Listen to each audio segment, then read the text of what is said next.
Hey everyone, it's Brian from Your Paranormal. Today, it's Monday. It's Paranormal Hot Topics. Boy, do we have a good one for you.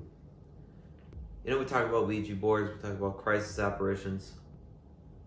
Let's get into private residences.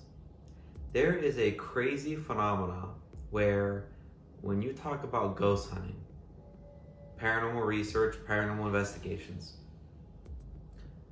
you get this whole notion of, I gotta go to Mansfield Reformatory.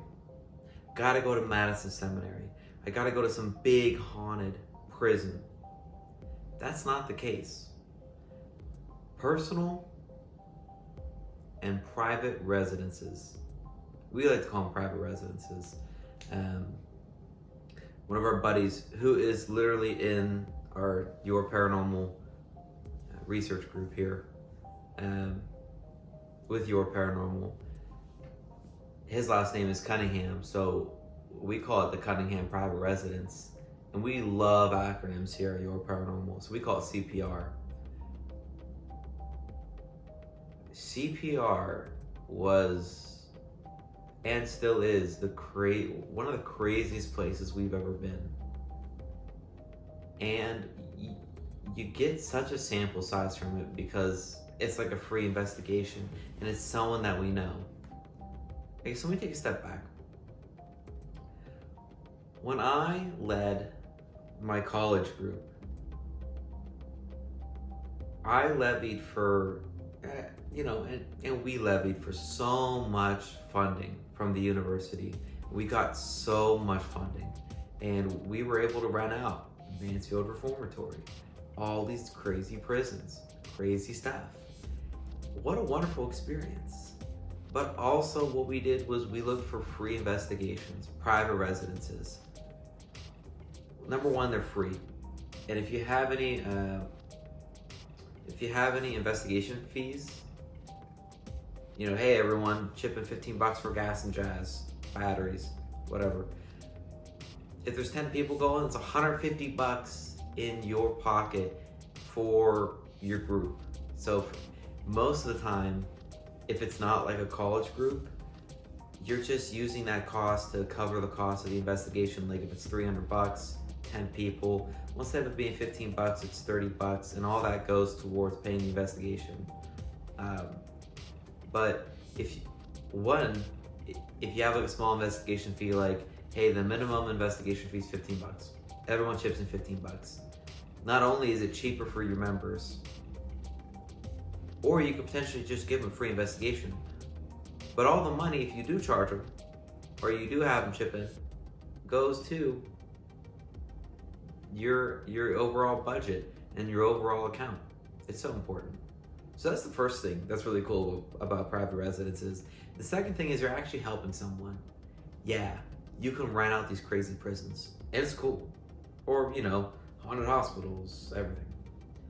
But for private residence, when you go back and look at all the evidence, you can share with these people.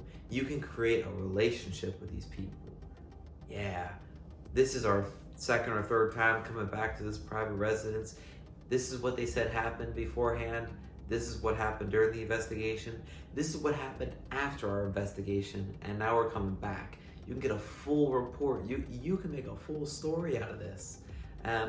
And it doesn't have to be some crazy documentary that you share with social media and everything, but with your group members, nothing is more exciting than an ongoing case. Like, yeah, you could show them all the cool evidence you found at the haunted asylum, at the haunted hospital that you went to. But this is a story, this is a narrative that you can tell your members and just carry on the story. It's an active story. They're in trouble. Weird things have been happening to them. We went in there a couple times. We were able to give them answers. Maybe narrow down what kind of spirit's there, if there is a spirit, debunking a few things. And maybe it's gotten better, maybe it's gotten worse, and we're going back. That's a powerful narrative. That gets all your members jazzed up. And I know this is a lot like how to run a group a little bit, with the budget and getting people involved, but at the end of the day, when you give the evidence back to the homeowners, you're really helping them. really helping them. And the last thing I want to say about these private residences is most of the time they're the most active places. Under the assumption that, these spirits at these like haunted prisons, they must get so many different people asking the same questions. And people can say that it's the craziest haunted location, but like when you go there, maybe not a lot happens. But you get the craziest stuff. Things are flying off the walls, and there's some serious stuff on the line at these private residences. I think it raises the stakes, and it's such a cool experience. And I bet if you ask any paranormal team that's been around the block for a few years and have done a lot of investigations, and just say, hey, out of curiosity, you've probably been to all these crazy locations. What's the most haunted ones? They're gonna look you in the eyes and say, it was this private residence. Maybe we can't talk about it because, disclosure, this, that. But there's some crazy stuff happening at these private residences. And this is why I bring this up. You've got these people that need your help. Don't ever charge them. God, don't ever charge them. But but they're not going to charge you. It's a free investigation. Which means if you charge a minimum investigation fee just for chipping in for batteries, it's money in your pocket. Or a free investigation for the team. Or less money for the investigation. Most of the time, they're probably chipping in $30 just to cover the cost. Now they could chip in $15 or a free investigation. It's better for your members, better for the actual people there, and it's going to be even a more hotspot.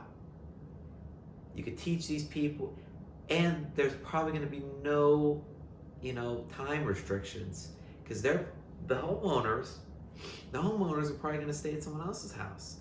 Literally, this is, maybe you get there 8 p.m.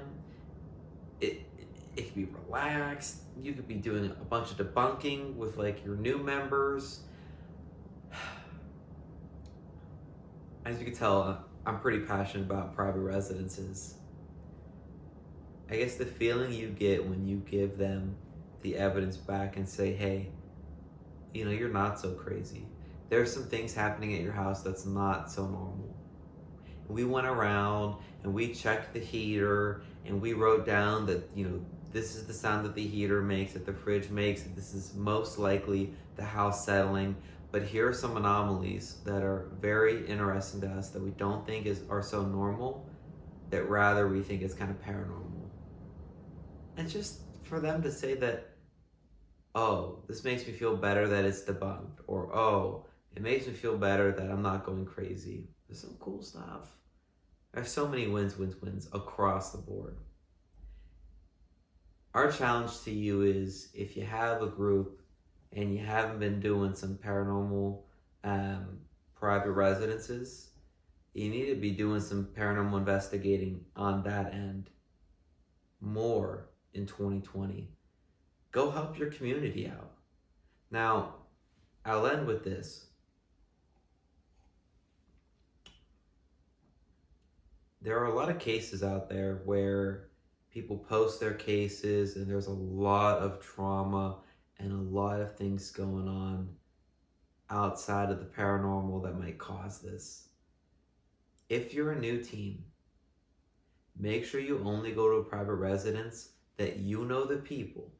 One of your members, say it's a relative's friend or a friend from work, or maybe you have a few phone calls beforehand. Get a little history of the place. Make sure you're not walking into anything crazy. The reason why you pay more for a big haunted location like a haunted prison is because it's well known, there's a tour guide there, and there's safety there. When you go into someone's home, you want to make sure that you trust that person. It's very important. And especially if you're a new team, don't go somewhere that you don't know, that you got from some website, you got a lead. You called them, everything seems okay. We want to be helping those people, but make sure you bring enough people for that. Make sure you bring experienced people for that. And you have a backup plan if things start to go south. And not like paranormal. Hopefully we can all, if things start flying off the wall, that you can handle that stuff. Because that's the goal. To get responses so you can understand why those things are happening. But I'm talking about if the homeowner starts going crazy, or you get there and there's certain people that you didn't think were there, heaven forbid, it's like some kind of setup. That's why, especially if you're a new team, you need to make sure that you're going places where you know the people. As long as you heed that precaution, private residences are the coolest things. It's the most cost effective. The most activity is going to happen there, and you're actually helping people. You can't beat it. All right. That is a great way to start your week this Monday. Paranormal hot topics with your paranormal. This is crazy. This is crazy. Private residences. If you're an active team in 2020, make sure you do more private residences. Cheers.